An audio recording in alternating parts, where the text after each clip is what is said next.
दोस्तों नमस्कार। दोस्तों बड़े ही दुख की और आश्चर्य की बात है कि दिल्ली की लोकप्रिय मुख्यमंत्री रेखा गुप्ता के ऊपर जानलेवा हमला हो गया। जी हां, मंत्री कपिल मिश्रा की अगर माने तो यह हमला जानलेवा था। कपिल मिश्रा ने मीडिया को बताया कि यह जो हमला हुआ है उसमें हमलावर ने लगभग 80 सेकंड तक रेखा गुप्ता के बालों को पकड़ा रखा, हाथ को पकड़ा रखा और जन सुनवाई के दौरान जिस तरह से ये प्री प्लान तरीके से अंदर घुसा, इसने रेखा गुप्ता को धक्का मारा तो सर मेज के कोने में लगा, जिससे गंभीर चोट आई है। अब इस मामले में खुलासा होना बाकी है। इंटेलिजेंस के लोग, पुलिस के लोग, स्पेशल सेल दिल्ली पुलिस इससे पूछताछ कर रही है, लेकिन अभी तक के मामलों में जो चीज सामने आई है वो ये बताया जा रहा है कि यह गुजरात का राजकोट का निवासी है और ये इसका नाम राजेश साकरिया है। ऑटो चालक है। इसके माता पिता के साथ ये अपनी पत्नी और बेटे के साथ रहता है। अभी हाल फिलहाल में ये हरिद्वार घूम के आया है और इसने जो अभी तक बताया कि दिल्ली के अंदर जो कुत्ता प्रेमी हैं उनका धरना और प्रदर्शन चल रहा था, उन्हीं में से किसी लोगों के टच में ये आया तो ये यहां धरने प्रदर्शन में शामिल होने आया, लेकिन हमले में कैसे बात बदल गई, इसी की जांच इंटेलिजेंस ब्यूरो के लोग और दिल्ली पुलिस के स्पेशल सेल के लोग कर रहे हैं। कुछ सूत्रों का यह कहना है कि यह आम आदमी पार्टी से जुड़ा हुआ है, हालांकि इसके अभी तक कोई पुख्ता सबूत नहीं है। राजकोट में जो पुलिस है गुजरात की, वो इसके घर पहुंच गई और इसकी मां से बात की, लेकिन मां से मीडिया का बात करना मुझे लगता है कोई, और पुलिस का भी बात करना वो बेमानी है, क्योंकि बच्चा किसी का कोई क्या कर रहा है किसी दूसरे को क्या पता। लेकिन जैसे हालात बताए गए कि ये ऑटो ड्राइवर है, तो मुझे लगता है कि ऑटो ड्राइवरों से, टैक्सी ड्राइवरों से आम आदमी पार्टी के लोग ज्यादा टच में रहते हैं। एक आदमी गुजरात का दिल्ली में प्रदर्शन करने आएगा, वो भी कुत्तों के प्रेम में, ये मुझे समझ से परे लगता है। क्योंकि आप देखिए, मेरे भी घर के बाहर गली में, आप भी जहां रहते हैं, 2-4 कुत्ते ऐसे रहते हैं। मेरे भी गली के बाहर 4-5 कुत्ते बैठे रहते हैं और जब वो बैठे रहते हैं, पूंछ हिलाते हैं, आपकी तरफ प्यार से देखते हैं, भूखी नजरों से देखते हैं, तो आप कभी उनको रोटी का टुकड़ा भी देते हैं, और देना भी चाहिए मानवता के नाम पर। हमारे यहाँ तो सभी जगह कहा गया है कि सबके अंदर भगवान है, कण कण में भगवान है। तो हमारे यहाँ जीवों पर दया करो, ये हमारा पहला सिद्धांत है। दया धर्म का मूल है, पाप मूल अभिमान, ये कहा गया है। तो भाई, धर्म के मूल में, सनातन धर्म के मूल में दया है, और दया किस पर? सभी जीवों पर। यहां तो संस्कृति ऐसी है कि सांप को भी अगर किसी के घर में निकल जाए, मारना मना है। कहते हैं भाई इसे भी दूध पिलाओ और डंडे से उसे साइड करो, जंगल में छोड़ के आओ। मारता नहीं है कोई भी। तो हमारे यहां प्रकृति के पूजक हैं, तो कुत्ते को भी कैसे मरने के लिए छोड़ सकते हैं, इस समझ से परे है। आदेश सुप्रीम कोर्ट ने दिया, मेरी समझ में यह नहीं आया कि सुप्रीम कोर्ट ने स्वतः संज्ञान लिया आवारा कुत्तों पर, और एक आदेश दिल्ली सरकार को दिया कि दिल्ली में जितने भी आवारा कुत्ते हैं इनको रिमूव करिए। लेकिन उसको ऐसा मुद्दा बनाया गया कि रेखा गुप्ता के विरुद्ध धरना, प्रदर्शन, प्ले कार्ड्स, ये सब के सब शुरू हो गए। आप याद करिए, आप याद करेंगे, मीडिया को ढूंढेंगे तो आपको समझ में आएगा कि राहुल गांधी ने इसकी शुरुआत की थी, विरोध की, और उसने एक्स पर पोस्ट किया और कुत्ता प्रेम झलकाया और फिर लोगों को भड़काया। और जब लोग भड़क जा रहे हैं तो क्या इस कदर भड़क जाएंगे कि आप एक प्रदेश की मुख्यमंत्री पर हमला कर देंगे? कुत्ते से प्रेम और इंसान से नफरत, यह दोगलापन कैसे होता है भाई? किसी का कुत्ते से प्यार हो, समझ में आता है। आप अपने घर में कुत्ता पालो, चाहे सड़क पर घूम रहा आवारा कुत्ता, उसके प्रति आप प्रेम जाहिर करो, लेकिन किसी इंसान के लिए आप हिंसक हो जाओगे तो फिर कुत्ता प्रेमी कैसे? फिर तो आप प्रेमी रहे ही नहीं, फिर तो इसका मतलब कोई ना कोई एजेंडा चला रहे हैं। और उस समय चीज देखने में आई, मुझे सोशल मीडिया पर बहुत सारे चीज लोग पोस्ट कर रहे थे कि जो रेबीज का जो विषाणु है, जो कुत्ते की लार से बनता है और लोगों में फैलता है, भयानक मौत होती है, उसकी वैक्सीन बनाने वाली जो कंपनियां हैं वो अमेरिकन है ज़्यादातर। एक मार्केट है इसकी पूरी, हर दवाइयों की मार्केट ज़्यादातर अमेरिका में है।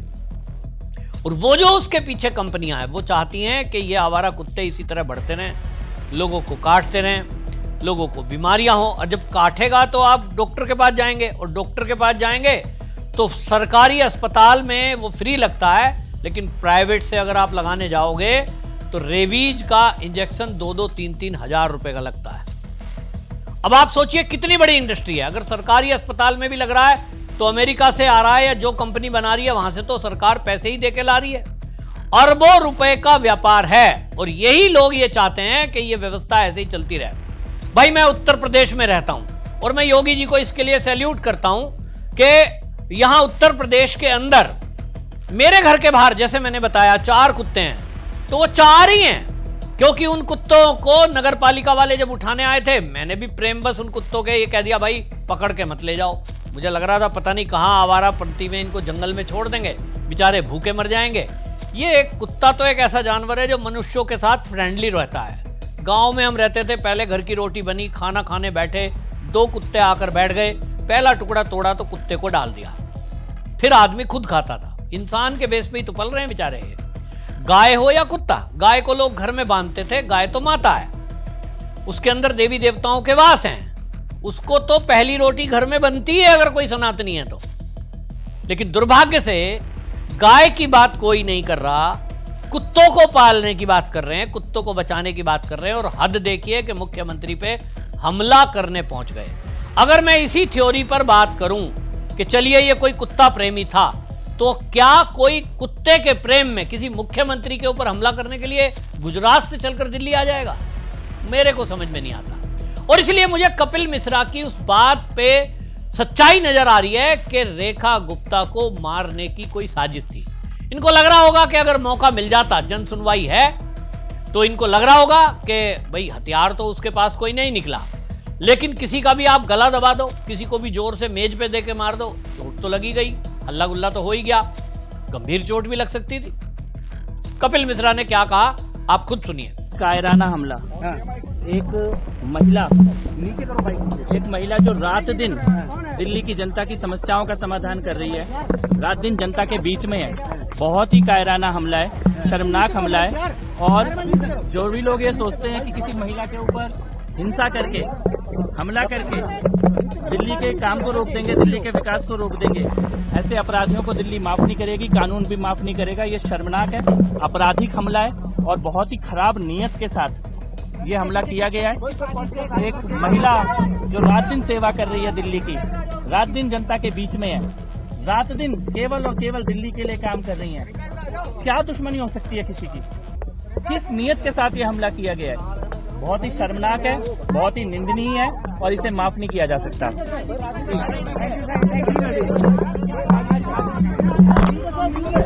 चलो हट जाओ, हो गया।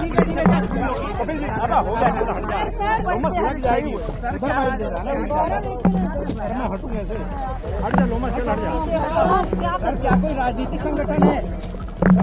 कपिल जी, अक्षम्य अपराध। उधर बोल रहे हैं, क्या राजनीतिक साजिश है ये? देखिए क्या साजिश है पता लग जाएगा, लेकिन जो भी है बहुत ही खराब नीयत के साथ किया गया है, नफरत के साथ किया गया है ये हमला। ये नफरती हमला है। और एक महिला मुख्यमंत्री जो रात दिन दिल्ली की सेवा कर रही है, इतनी नफरत के साथ उनके ऊपर हमला करना, ये माफ नहीं किया जा सकता, और कानून भी इसे माफ नहीं करेगा, दिल्ली के लोग भी माफ नहीं करेंगे।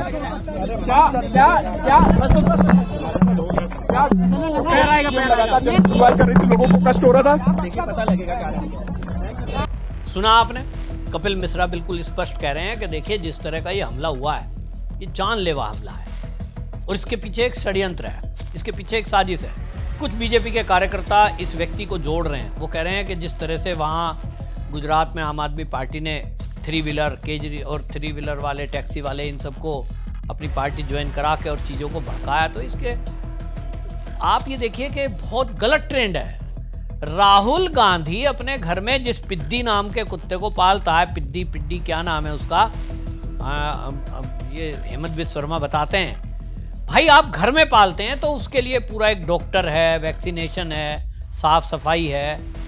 उन कुत्तों से दिक्कत नहीं है क्योंकि उनको टाइम टू टाइम वैक्सीन होती है, उनकी ट्रेनिंग होती है। लेकिन जो सड़क पे आवारा घूम रहा है, वो कब किसको काट लेगा, कब किसके पीछे पड़ जाएगा। मैं तो देखता हूँ दिन भर में छोटे छोटे बच्चे स्कूल जा रहे होते हैं, जो कुछ नहीं कह रहे हैं कुत्ते को, पत्थर कोई और मार के गया है, अब कुत्ते को तो पहचान पूरी है नहीं, वो दूसरे के पीछे पड़ा है। और कई सारी वीडियो आपने देखी है किस तरह से। लेकिन इनका इलाज क्या ये है कि गोली मार दी जाए? मैं अपने जिम्मेदारी से बता रहा हूं, जो राहुल गांधी और बाकी लोग ये आज विपक्षी पार्टी के नेता रेखा गुप्ता पर सवाल उठा रहे हैं, मैं मेरा बचपन याद दिला रहा हूं। मैंने खूब अच्छे से, मुझे ध्यान है कि कांग्रेस की केंद्र में सरकार थी, उत्तर प्रदेश में कांग्रेस की सरकार थी, और उस समय ठेका दे दिया जाता था गोली मारने का। दुनाली बंदूक उस जमाने में हुआ करती थी, कुत्तों को मारने का लाइसेंस छोड़ दिया जाता था, मारो और पैसे लो सरकार से, सीधा गोली। कोई गली मोहल्ले में पलने वाले के लिए कोई दया नहीं। और गाय को तो हम देख ही रहे हैं, देश आजाद हो गया, गाय को राष्ट्रीय पशु का अभी तक भी, जब बीजेपी सरकार आ गई है उसके बाद भी आप देखिए उनको दर्जा नहीं मिला। और कांग्रेस की सरकार से तो उम्मीद ही नहीं की जा सकती कि गाय के पालने के लिए कुछ करेंगे। लेकिन हां, कोई एजेंडा अगर सेट होता होगा तो फिर जरूर ट्वीट करेंगे, जैसा कि एक्स पर पोस्ट किया राहुल गांधी ने। जैसे ही कुत्ते के मामले में इनको लगा कि कुछ लोगों को भड़काया जा सकता है, सड़कों पे उतारा जा सकता है। अब आप राहुल गांधी को अगर वोट चोरी का नाम देख लें तो वो क्या कर रहे हैं, जगह जगह जाके वोट चोरी, सारा एजेंडा ध्वस्त हो गया। जिसके डाटा को लेकर इन्होंने महाराष्ट्र की चुनाव को फर्जी बताया था, वो तो माफी मांग रहा है, सब फर्जीवाड़ा। लेकिन लोगों को सड़कों पे उतारना है, हिंसा के लिए भड़काना है। यही कुत्ता प्रेमियों के साथ हुआ है कि कुत्ता प्रेमी का कुत्ते प्रेम से कोई मतलब नहीं है। चीख रहे हैं, चिल्ला रहे हैं, पुलिस पे हमला कर रहे हैं। महिला पुलिसकर्मी में देख रहा था, जंतर मंतर पे उनको पकड़ के बस में बिठा रही है। आपका प्रदर्शन का आपके पास परमिशन नहीं है, धारा 144 दिल्ली में लगी हुई है। हमारा स्वतंत्रता दिवस के आसपास का एक महीना सुरक्षा की दृष्टि से पूरी दिल्ली के लिए बहुत संवेदनशील है। और ऐसे में जितना भी वो एरिया है, लाल किले के लेके और पोस एरिया, कनॉट प्लेस, उसके आसपास का कोई भी आप धरना प्रदर्शन तो छोड़िए, 5 आदमी एक जगह मिलकर खड़े नहीं हो सकते, ये बंदिश 144 में होती है। लेकिन ये प्ले कार्ड लेकर धरना प्रदर्शन करने पहुंच गए, चीखना चिल्लाना शुरू कर दिया। और नारे क्या लग रहे थे, रेखा गुप्ता हाय हाय। तो मैं कुछ लोगों से बात कर रहा था, तो मैंने कहा भाई ऑर्डर तो दिया है सुप्रीम कोर्ट ने, और आप मुर्दाबाद कर रहे हो रेखा गुप्ता की हाय हाय। ये वही ट्रेंड है कि बात कुछ भी हो, अब आप एक ट्रेंड सेट कर दो कि बीजेपी की ये मुख्यमंत्री है, इसके खिलाफ नारेबाजी करनी है, तो नारेबाजी की जा रही है, लोगों को भड़काया जा रहा है। अब इन्हीं में ये मूर्ख भी हो सकता है, और कितने लोग ये हो सकते हैं, चीखना चिल्लाना कर रहे हैं। ये सोचिए, रेखा गुप्ता रोज 1000 आदमी से मिलती है, या तो भाई ये है कि जनता की सुनना ही बंद कर दें, जनता दरबार बंद, जैसा कि आज हो गया घटना के बाद। एक सरल महिला नेता लोगों से इंटरेक्ट कर रही है कि मैं दिल्ली की लड़की हूं, चलिए दिल्ली वालों से खुलकर मिलते हैं। नहीं तो एक सिस्टम बन जाएगा कि जाओ एप्लीकेशन जमा करो, उस पर अधिकारी गौर करेंगे, कोई लायक होगी नहीं होगी उसको एक तरफ करेंगे, मुख्यमंत्री तक बात पहुंचेगी ही नहीं।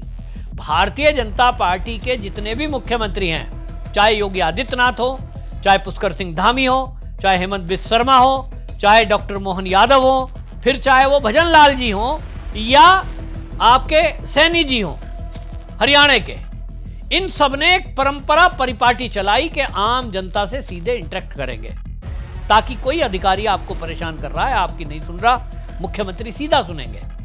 लेकिन अगर इस तरह से हमला करके कोई प्रयोग करने की कोशिश है, जैसा मुझे लग रहा है कि एक ट्रायल है कि एक हमले में सफल हो गए, तो जन सुनवाई के दौरान आप फिर भी हमला कर सकते हैं अगली बार, किसी हथियार से, किसी केमिकल से, पानी की बोतल में छुपा के ले आओ कुछ भी केमिकल। लेकिन इस मामले में मैं अंत में एक बात कहना चाहूंगा कि दिल्ली पुलिस को इसके लिए जिम्मेदारी लेनी चाहिए, और जितने अधिकारी वहां मौके पर मौजूद थे, भाई भीड़ को मैनेज करने का काम किसका है, पुलिस मैनेज करे, प्रशासन की मदद ले। मुख्यमंत्री से अगर 1000 आदमी मिलने के लिए आ रहे हैं, आप उसको एक दिन में 500 करो। योगी आदित्यनाथ के जन सुनवाई में आप देखते हैं, गोरखपुर में हर महीने वो जन सुनवाई करते हैं, गोरक्षपीठ में, और लखनऊ में भी करते हैं। पूरा एक कायदा है कि जो आदमी आएगा उसका पहले आधार कार्ड, उसकी आईडी चेक करके, या पूरा कहां से आया है डिटेल नोट करते हैं अधिकारी, और उसके बाद पुलिस की व्यवस्था देखिए आप, उत्तर प्रदेश पुलिस की, कि वहां महिला पुलिसकर्मी हो या पुरुष, दो तो पीछे ही रहते हैं, कुर्सी से कोई खड़ा नहीं होगा, कुर्सी पे बैठे रहेंगे, अपनी शिकायत हाथ में होगी और पुलिसकर्मी पीछे भी होते हैं और आगे भी होते हैं, अलर्ट मोड पे आगे सामने खड़े रहते हैं, उनके पास गन होती है, कोई हिलने की कोशिश की किसी ने सीधा गोली मार देंगे। और पीछे से कंधे पे हाथ रखे हुए महिला पुलिसकर्मी खड़ी होती है, अगर आपने उठने की कोशिश की वहीं दबोच लिया जाएगा, क्योंकि भाई थ्रेट है उनके लिए योगी आदित्यनाथ की सुरक्षा में। तो रेखा गुप्ता की सुरक्षा में जो पुलिसकर्मी लगे थे, पहली बात तो उनको सस्पेंड कर देना चाहिए, क्योंकि वो कर क्या रहे थे? एक मुख्यमंत्री जो इतनी लोकप्रिय है और ऐसे लोगों के बीच वो केजरीवाल जैसे व्यक्ति को हरा के आई है, जो अपने आप को एनार्किस्ट कहते हैं, वो तो कुछ भी करा देंगे। ये कराया कि नहीं कराया ये अलग बात है, लेकिन करा कुछ भी सकता है कोई। तो रेखा गुप्ता की सुरक्षा में चूक की जिम्मेदारी दिल्ली पुलिस की है। दिल्ली पुलिस अमित शाह के अंडर बेशक है, लेकिन कमिश्नर को बोलो इसकी जांच बिठाए, सारे पुलिसकर्मी सस्पेंड करे और आगे से एक व्यवस्था बनाए जैसे योगी आदित्यनाथ की है, कि वो लोग बैठे रहेंगे, आप मुख्यमंत्री उन एक एक करके सबके पास जा रही हैं, बात सुन रही हैं और एप्लीकेशन ले रही हैं। ये भीड़ लगा के खड़े होने वाला ट्रेंड ये खतरनाक है। आज की इस दुर्घटना से ये पता लग गया है।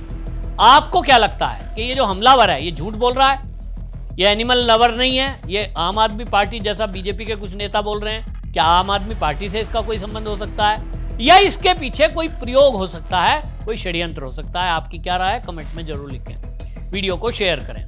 वंदे मातरम।